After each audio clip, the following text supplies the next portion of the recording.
It is Dallas Cowboys Executive Vice President Stephen Jones. Stephen, how are we feeling today, man?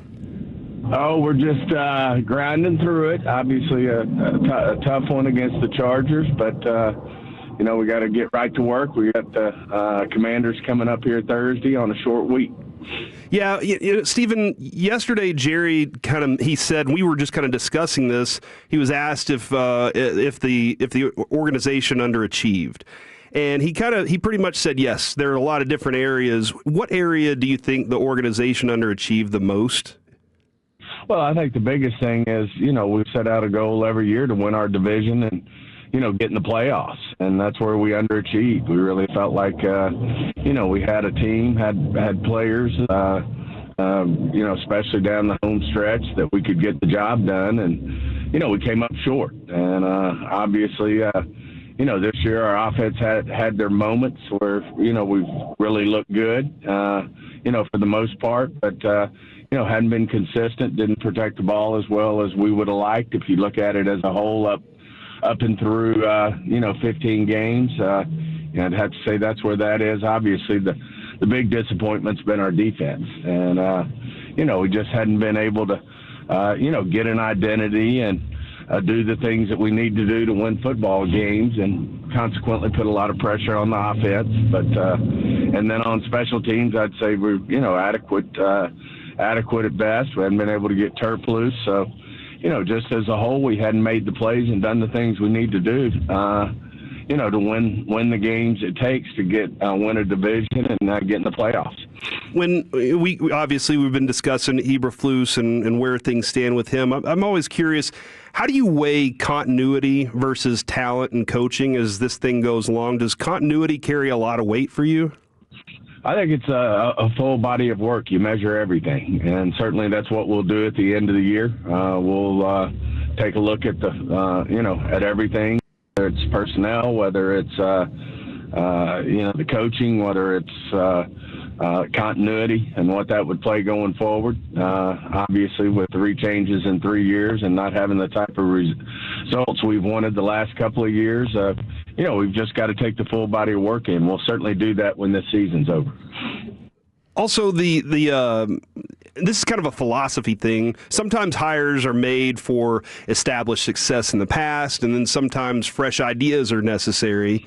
Does that go back and forth, or is there one you prefer over the other?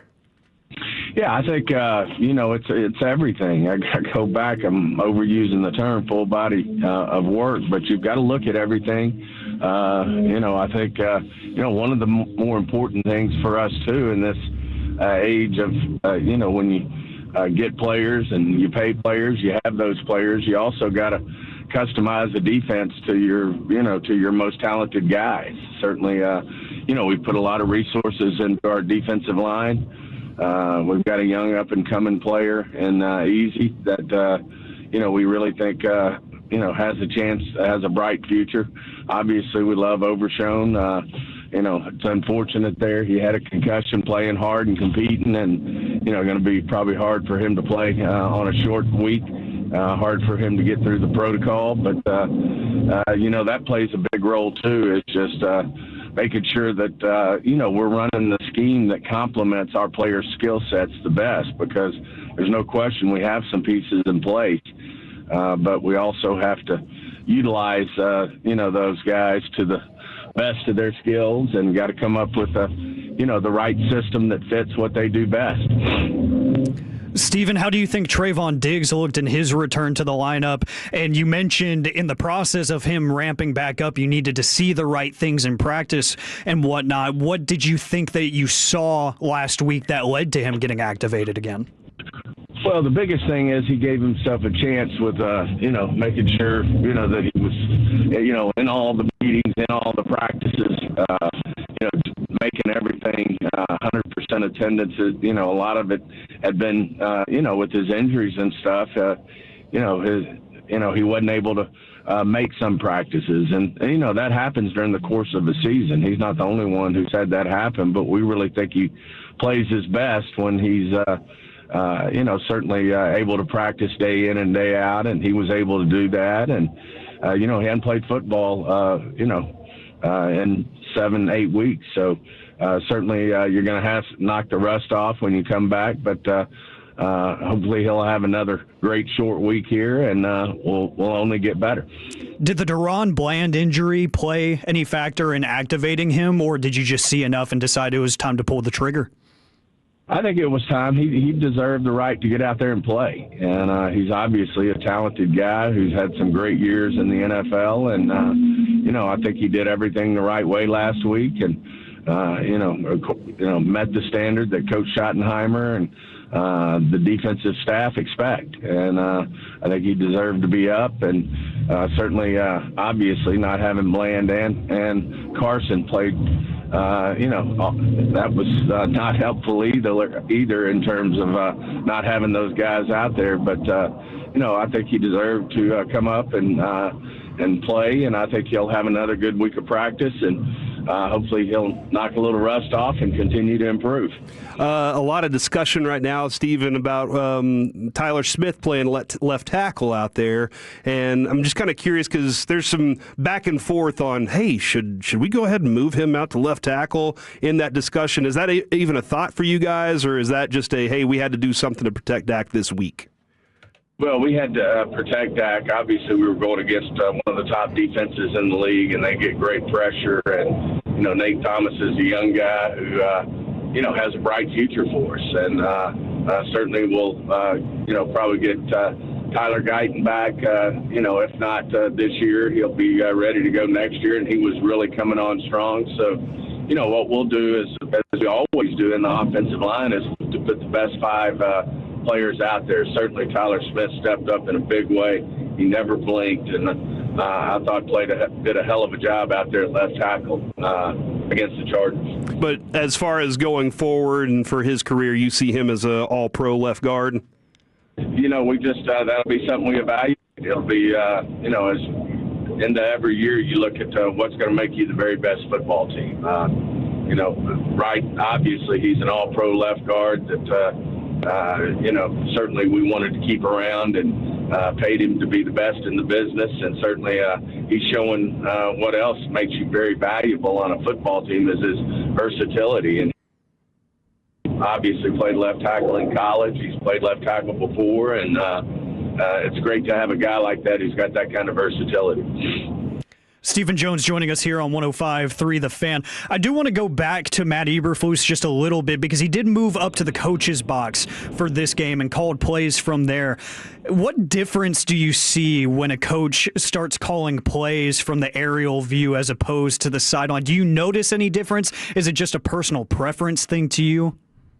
A lot of times it's a personal preference. I'd say more times than not. I've had coaches over the years. We've had coaches that like to be down on the sideline. We've also had them that like to call from the box because you see more. I think obviously we're experimenting there a little bit to see, especially with our struggles on defense, is there maybe a better way that, for Coach Eberflus, he and Shotty talked about it and thought that would be a good move. I'm sure they'll figure out what's best for this week, and we'll go from there. It was you got 2 firsts, but then you also have a bit of a hole in the next couple of rounds. Do you feel like you're going to need to go out and add some draft capital in order to fill the variety of needs on your defense that you need?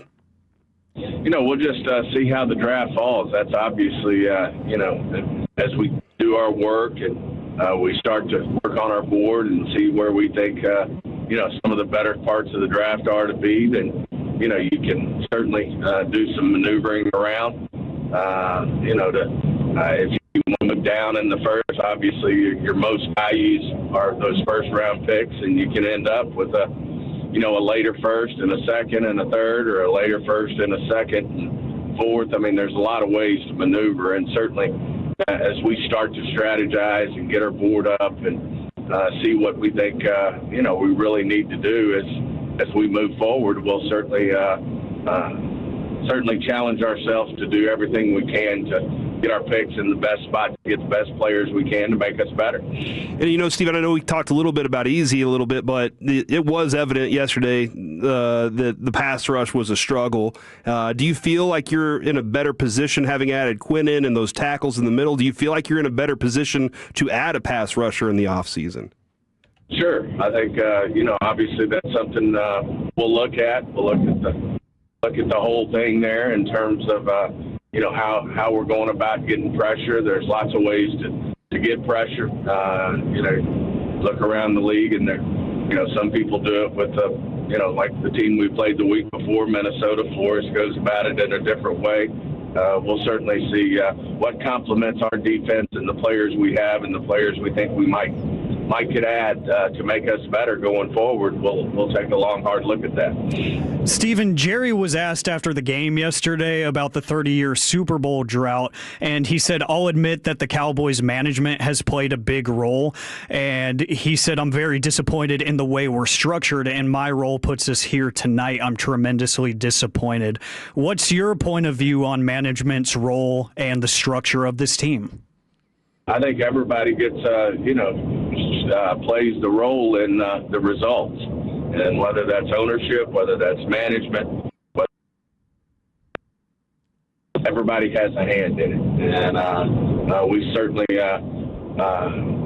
take responsibility as much as we would, coaching or players or anybody, and we feel at the end of the day it starts at the top, and that's Jerry and myself, and we take that responsibility. I know yesterday also there was conversation, and he said the Cowboys might, in the near next year future, Cowboys might play in Mexico. Would you welcome a game across the border? Yeah, sure. I mean, that's what, obviously it's a big initiative of the league is to grow globally. We hadn't used our home game yet. We certainly, at some point, we have to take our turn doing that. We hadn't been the visiting team because most teams protect us and keep us, they want us playing at their home stadiums. So we haven't been able to go as a visiting team, but we're certainly on the docket to go in the next year or two as the home team. And, as part of that, you never know, there may be a situation where we go as a visiting 1 year and a home team the next. And on the topic of cool and interesting types of games, you guys are playing on Christmas Day. But what's your feelings about getting another holiday that's just going to have Dallas Cowboys football stamped on it? And are you looking forward to getting another holiday, spending it with the family, watching the boys play? Well, certainly those are certainly opportunities to go out and play well. We're going to be going against somebody who's we're close to in Dan Quinn, but anytime you gear up and you go against an FC East team, long-time rival in the Washington Commanders, you welcome that opportunity. And I know our guys, want to finish the season strong. We'd like to finish, not have that losing season, and we have the opportunity there in front of us. We've got to go. Starts against Washington and Dan Quinn. We know, how much a win means to him as well. So it'll be big. It'll be big, that it's on Christmas Day. People will be, after they have their Christmas time, will be watching games, and we feel fortunate to be a part of it. You expect to see Dak out there for this one as well? Absolutely. Our goal is to win the football game. What we focus on all week is the Washington Commanders and winning this football game. As I said, but our goal is to finish strong, and we got a chance to finish at 500 and avoid a losing season. And I know, that's what we all as an organization would like to get accomplished. Well, Stephen, we really appreciate your time. Wish you a Merry Christmas, and we'll catch up with you next week, good sir. Merry Christmas to you guys as well. Take care.